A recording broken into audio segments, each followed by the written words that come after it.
Hey. All right. So yeah, I'm Michelle, and I'm a design lead on Facebook's VR experiences team. So as you may gather, that is a team that works on building social VR experiences for Oculus. Has everyone heard of Oculus? Like, raise your hand if you know what Oculus is. Yeah, look at that. That feels really good. So specifically, I'm here to talk to you about how VR creators can actually design respect and consent and empowerment into their social VR spaces, which is very important, and into the fabric of the interactions. So in order to do that, we're going to go through these things up here, which are first, define social VR, because not everybody knows what it is. Second, talk about what harassment looks like in VR. We'll discuss embodiment to show how that actually adds a new dimension to harassment. Then we'll introduce the idea of virtual respect. And finally, I will close out with some actual actionable solutions that you can use in VR to make your spaces more safe. So first, what is social virtual reality? Who has been in a social VR space? Hands up. Okay, so not a lot. Who's tried VR? Okay, almost everybody. That's great. Well, if you don't know what a social VR space is, it's essentially a massive multiplayer online game, but you experience it fully embodied in VR. And it doesn't necessarily have to be a game in the way you think about a game. It's just a virtual place you can go. So here's an example of one. This is me and my teammate Andrea in one of our team's social VR apps. It's called Facebook Spaces. And we're part of, as I said before, a team that focuses on building places like these where people can do whatever they want. So a little more about Spaces. Here's some videos from it. And it's like a lot of other social VR apps in that in Spaces you can be creative with virtual tools or play immersive games and just hang out in virtual rooms. Essentially, you can have any kind of social experience that you might have in the real world, but you can have it virtually. Okay, so that all sounds great, right? It's like, wonderful, the future's amazing, we're all just gonna hang out with headsets on with each other across the world, it's gonna be so magical. But this is the real world, so there's a downside, because there's always a downside. It's, catch all the time. And in this case, the downside is that sexual harassment has become a burgeoning problem in social VR.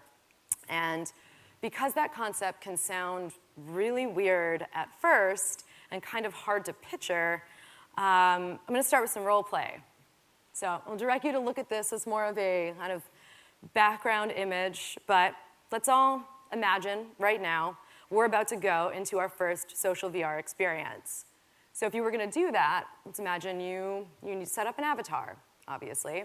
So in this role play, you set up an avatar with female characteristics because you identify as female.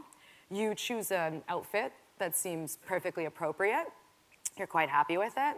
And when you're done with your avatar, you hit go and you spawn in a space. You have no idea where you'll actually spawn into, what kind of space it will be, or what kind of people will be there. So imagine you're trying to get your sea legs in this new environment, and then all of a sudden, there's a bunch of random avatars. You don't know who they are. They all come and they approach you. Maybe they try to touch your avatar. Maybe they're gesturing to kiss you. They're asking about your real life body. They're asking you inappropriate questions about yourself. You really want to block all of these avatars and these users, but you realize you don't know how. You dive into your UI, and it's several layers deep. That doesn't help you. You're frustrated, you're scared. These people are very perceivably close to you. And you just rip your headset off and you think, you know what, I don't belong here. This just isn't for me. And all of that sounds kind of ridiculous, but it's actually based on multiple accounts of avatar harassment reported by women who experienced it in social VR applications. And these reports have come in over the past couple years.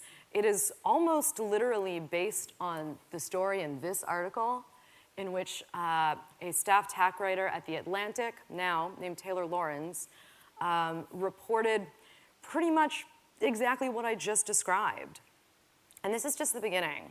There's not just one. This is a thing. To the degree that less than 2 years later, VR chat actually had to publicly vow to make safety a top priority after a female game developer posted a video of a graphic video of sexual harassment occurring in one of their chat rooms. After that, in 2018, Jessica Outlaw actually conducted a study that reported that essentially half of all women who've partaken in social VR have been harassed, sexually harassed specifically. Okay, so that's kind of enraging and disturbing, and it's this new market. So myself and Andrea, the coworker that you saw in the cartoony video of us drawing in the air earlier, we banded together and we decided to write a paper about it. So, we joined forces on our own time, actually, outside of work, to write this comprehensive research paper that would detail the dangers of harassment in these fully virtual embodied spaces, and then instruct readers on how to use the ideology of body sovereignty and sexual consent to design safer virtual spaces from the ground up. And this paper is actually slated to be a chapter in an upcoming Bloomsbury academic book out later this year. Yay, go get it, that's what it's called. And it's backed by Facebook research now. Okay, so that's all well and good, but I did want to share with you why we actually felt like we needed to take on VR harassment. And most of the reason, half of the reason I'll give you later, but most of it is because when you're in VR, a lot of things that happen to you can feel super real. The sensation of experiencing an avatar as your actual body actually has a name. It's called virtual embodiment.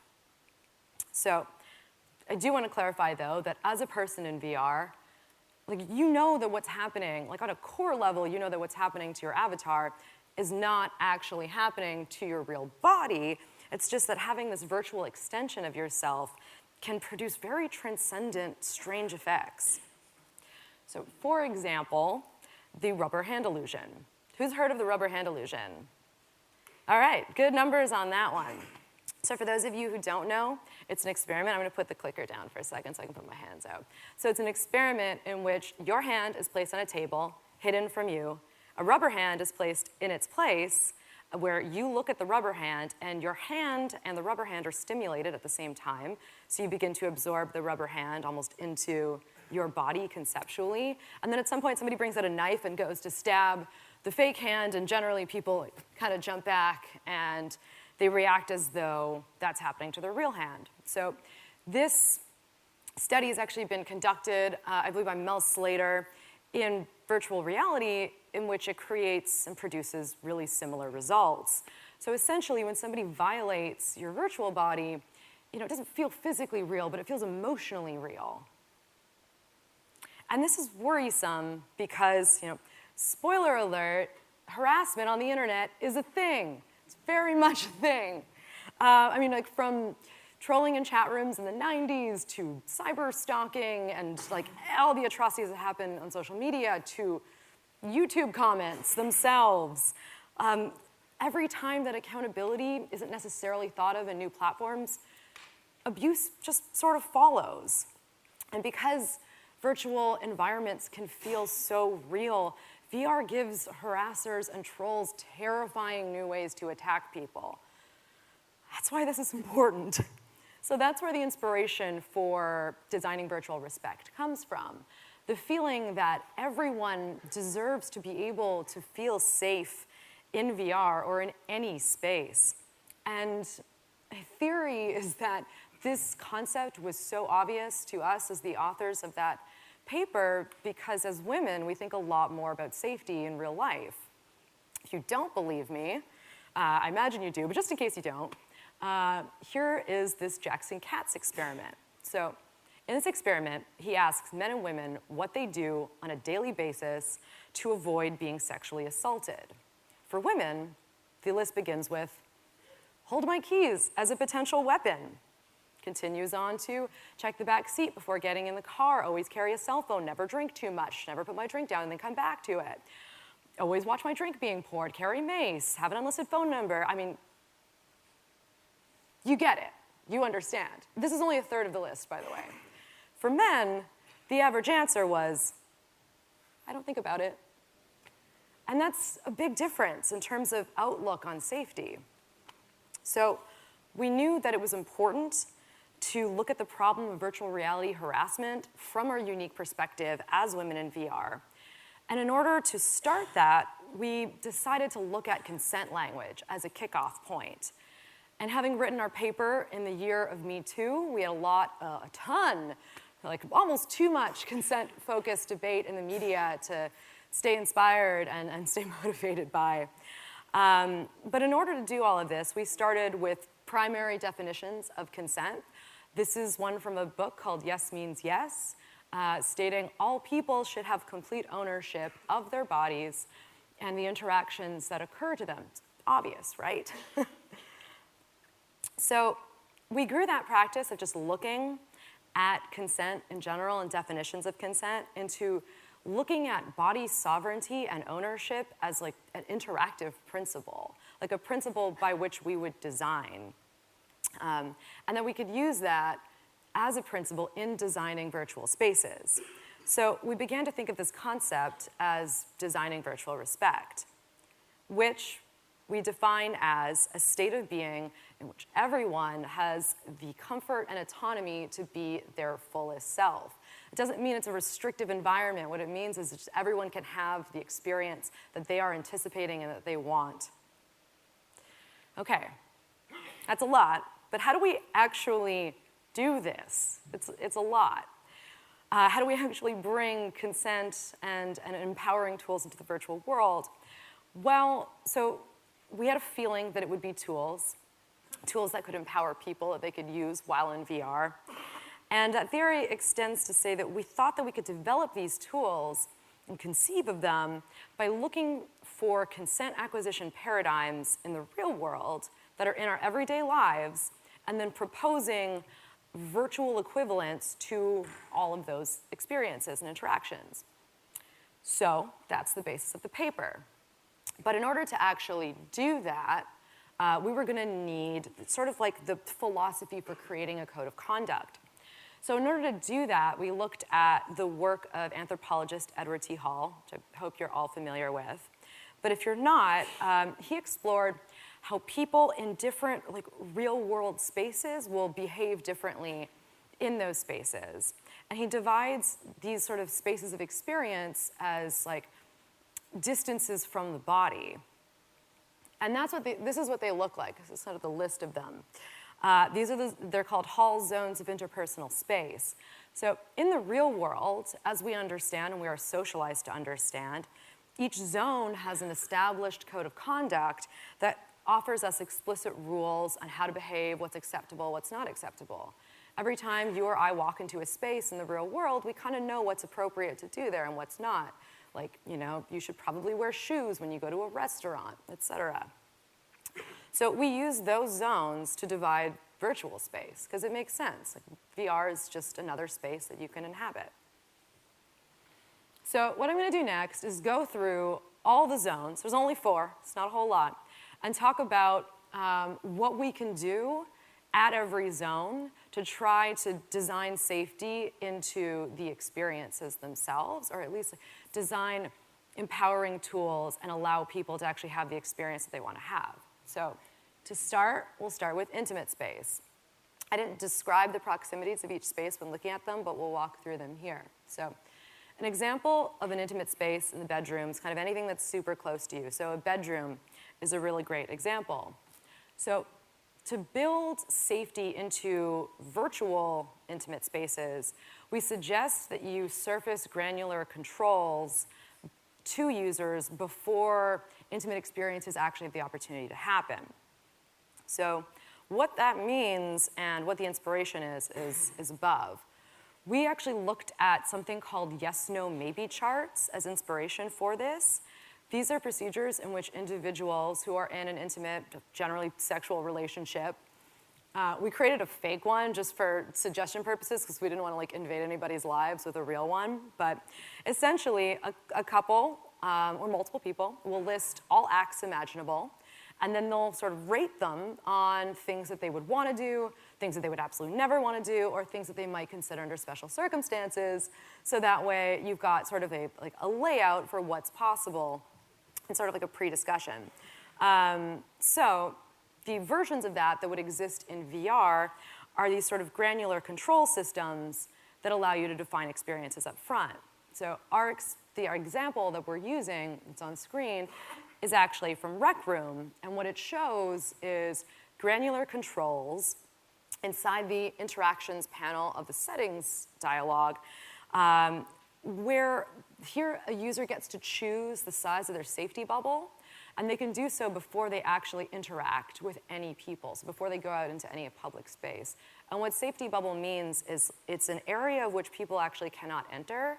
So if I set my safety bubble to this wide, because I'm not comfortable with people in VR being this much closer to me, nobody can pass through that. And if they do, they just disappear and I can't see them anymore. So I've got sort of like a simulated different experience. That's not for everyone, but some people really enjoy it. Okay, so next, we'll look at personal space. In the real world, an example is kind of any shared space inside of a household, pretty much. So like a living room or a kitchen. And to build safety into virtual personal spaces, we actually looked at how medical practices will negotiate consent using nonverbal cues in clinical trials. Specifically, we looked at how the National Institute of Health seeks ongoing consent from deaf or hard of hearing patients in clinical trials using universal gestures. So designers can surface safety gestures of that kind to users who have become inactive or have failed to report an incident, have become non-communicative, or just seem as though they may need to just immediately leave an environment. These gestures are really good at allowing someone to quickly do something like start a report on a bad actor in a space, or immediately drop themselves out of an experience. You don't have to fumble through UI. You do one thing and you're out. So what you're seeing on screen is actually a speculative safety gesture that was designed for Facebook Spaces, in which if a user does this position, they're able to just jump directly out of the experience. If they're in something really intense, they can just leave without trying. All right, and now social space. So in the real world, a good example of this would be a college campus, for example. So in order to make social virtual spaces safer, we looked at location-based unspoken conduct agreements. Specifically, we looked at the rules that are created by colleges to prevent on-campus assaults. So in VR, we should actually build rules into the fabric of our social virtual spaces and then customize them to the actual exact uses of that space, meaning a specific space gets a specific rule set. The activities that occur there will drive what those rules are.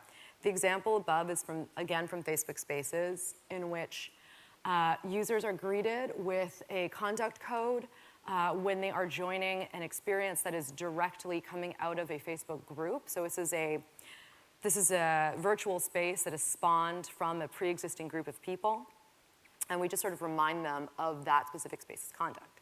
All right, finally, the last one, public spaces. So in the real world, the best examples that we have of public spaces are public parks or even a city. Essentially, any kind of place where you could meet any kind of person at all.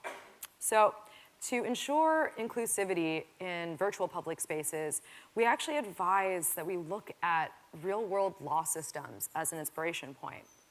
Specifically, the real world's ability to define consent, evaluate behavior violations, and also criminal consequences.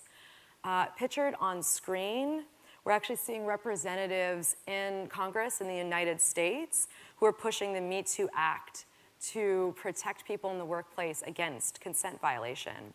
And we feel that we should pursue similar universal codes of conduct for that in virtual space. As an example, VRChat recently created something called the Universal Safety System. It exists across all of their worlds, And it allows people to feel safer by defining appropriacy out the gate and also creating easier mechanisms for reporting bad actors. And by pushing timely consequences to bad actors in these environments, we actually reinforce conduct expectations over time. Cool, so quick recap. These are simple solutions for, this is the good photo slide, so if you need to remember any of this, here's everything at once. But these are our recommendations for how to actually push safety and build it into the fabric of all of your social VR creations, whatever they may be. And the general push here is actually just that we want you to evaluate virtual behavior through real world interactions. Like, I know VR feels new, but really, like, we've had embodied conversations before. We know what to carry over. We can use our understanding of past experiences to design future interactions, pretty much no matter what medium we work in. We can always understand behavior better in any medium by looking at familiarities in the present and in the past. So with that, I really want to empower you to use that thinking, that sort of driving into the past and these real life analogs, to inspire yourself to create more empowering and more ethical experiences in VR or in whatever technical medium that you find yourself to be in. Because honestly, a safe future is in our virtual hands as creators. Thank you so much.